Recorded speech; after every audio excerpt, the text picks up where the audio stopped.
page 109. The British Big Apple and I made it to Udaipur, the Venice of the East. For my birthday, I'm treating myself to a nice room in a place with a view, over the water. It sets me back an unthinkable price tag for most backpackers, about $14 a night.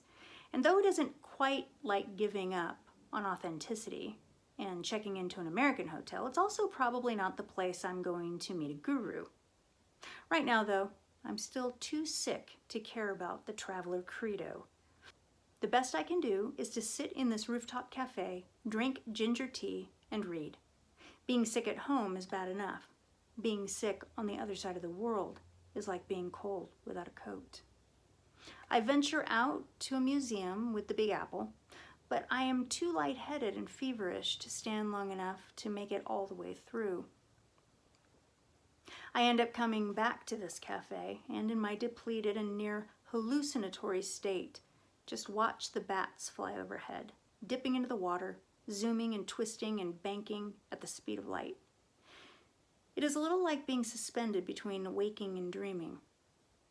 There's a little mini market stand near the entrance of the hotel. I collapse into a coughing fit as I'm walking by its shopkeepers while coming back from the museum. One of them, a slight, short man with a large grin, puts me on the back of his motorcycle and takes me to what looks like an abandoned school that is now a medical clinic, where I stand in line for most of the morning. The payoff is well worth it, though. An Indian doctor trained in the States who examines me, asks me questions in English, and gives me a script for 4 meds. Then the guy on the motorcycle drives me to a pharmacy on the side of the road, which is about the size of a chai stall, where I find out you don't even need a script if you know what to ask for.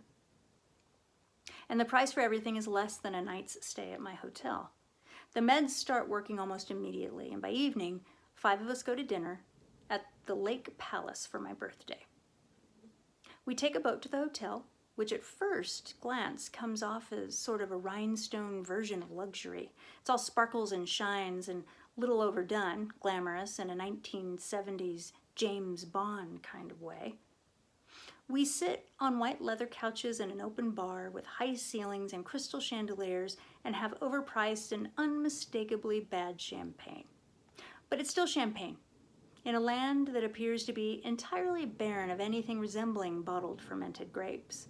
The champagne is followed by a lavish and delicious vegetarian buffet.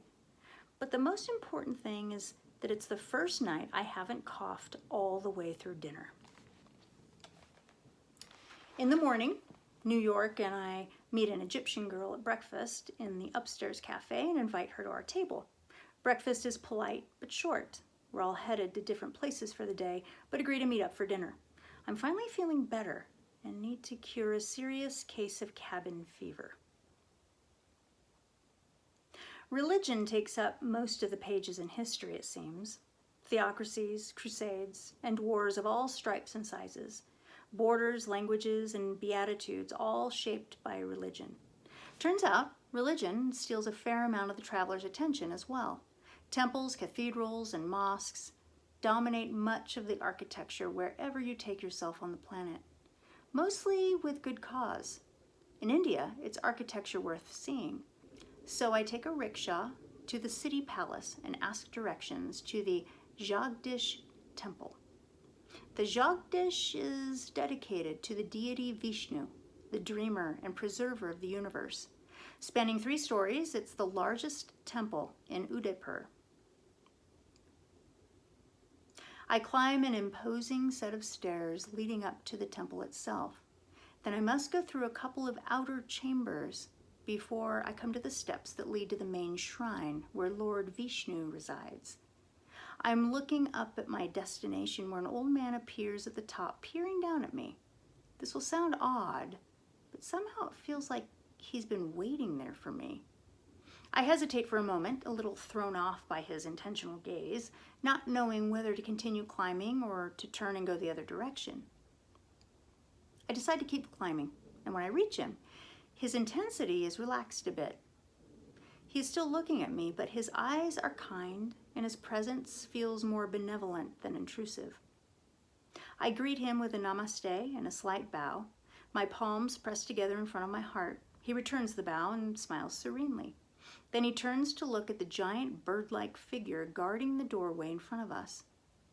"It is a Garuda," he says after a moment. "Part is man and part is eagle. Lord Vishnu's vehicle of first choice," he adds.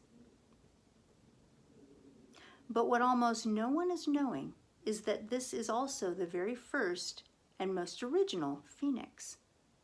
This last part he says somewhat confidentially in a quieter voice, spoken with his head tucked down and a little closer to my ear.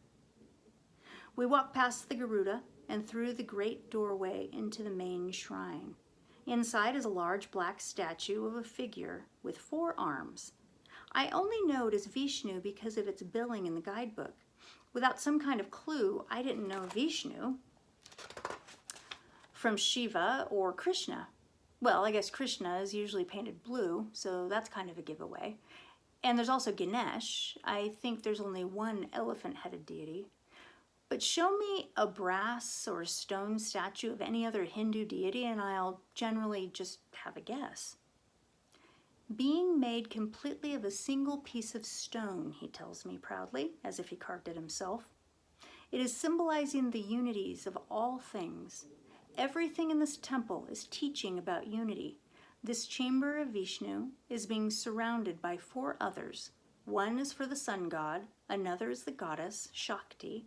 Next is Lord Shiva, and the last one is being the wonderful Lord Ganesha." All Hindu temples are being built in this way. The why is because these are the places where the divine and the human freely are living together. As you are seeing, there are no gates in here. No doors are separating the human world from the worlds of these deities. This is having an intentional purpose. This is because Indians are knowing that separation is folly thinking. The world is not separate things. Everything is existing at once, in the same places, with you and me, just now. I stare for a while at the giant black stone statue of Vishnu, trying to take in what the old man is telling me.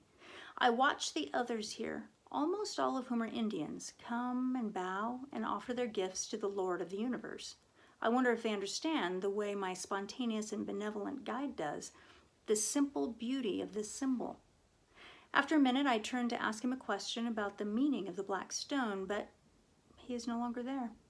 Instead, to my right, where he was, a sadhu sits, a single orange cloth around his waist, his hair wrapped up on top of his head, his eyes closed. I look around, but the old man is nowhere to be found, and I think that maybe I'm dreaming again. I pinch my arm, and it hurts, but I'm not sure this is the accurate test. Who decided this was a thing anyway? Back at the hotel over dinner, Egypt, New York, and I talk about all things your ideal dinner companions would want to discuss: books, movies, history, travel, and geographic culture. But also the things travelers who barely know each other are able to talk about more freely than others. You know, the 4 taboos: religion, politics, money, and even sex. The last of which, Egypt, is the one to bring up, albeit subtly. We're discussing our experiences of India, and she explains she's just finished a month-long Tantra yoga workshop. She's been seeking a teacher for some time back in London, but just decided to make a vacation out of it. She figures at least in India, she might be able to have a more authentic experience. She might even find a teacher with a legitimate lineage in the art. Then she quickens the topic a bit, admitting she is not just seeking enlightenment, but also better sex. Following this, out it tumbles that she doesn't think she's had really good sex. But then she backpedals a little, maybe to brush off the looks of something close to pity she gets from us. She says quickly, looking down at the table, "Well, I mean, I've had good sex. Just not, mind-blowing sex." Then she looks back up at me. Only for an instant, but it's effective. I'm not sure New York catches it, but I do. Suddenly my whole world changes. That's all it takes sometimes: a subtle glance, a few words casually strung together and uttered softly. We try and we pine and we plan and we coordinate and we want and we need. We write poems and we read books. We pay for nice dinners and lingerie. We buy flowers. We send messages. And God, how we flirt. And then, just like that, there it is. And we didn't have to do a damn thing except be ourselves and do what we're already doing.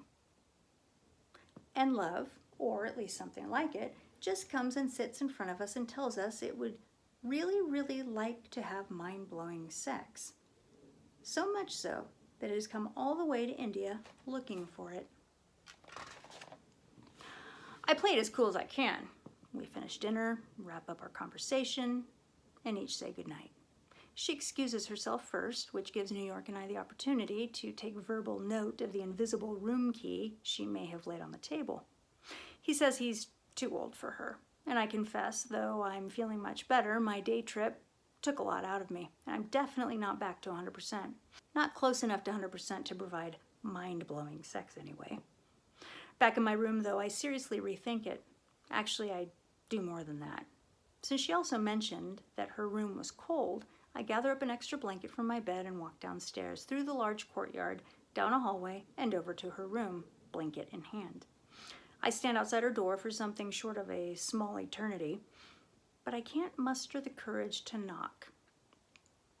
I start to walk away, then turn back again. I give myself the "isn't this what you came here for" speech and resolve to just leap. With my knuckles in the air and poised at the door, the sudden urge to cough returns without warning. I retreat a few steps away as quickly as I can to muffle my cough into the blanket. I look back at her door as if I could tell by looking at it whether she heard me. I hesitate a few more seconds, then take the coughing as divine intervention and retreat quickly and cowardly to my room. Egypt is not at breakfast in the morning. I ask at the front desk and they tell me she checked out first thing this morning to catch an early train.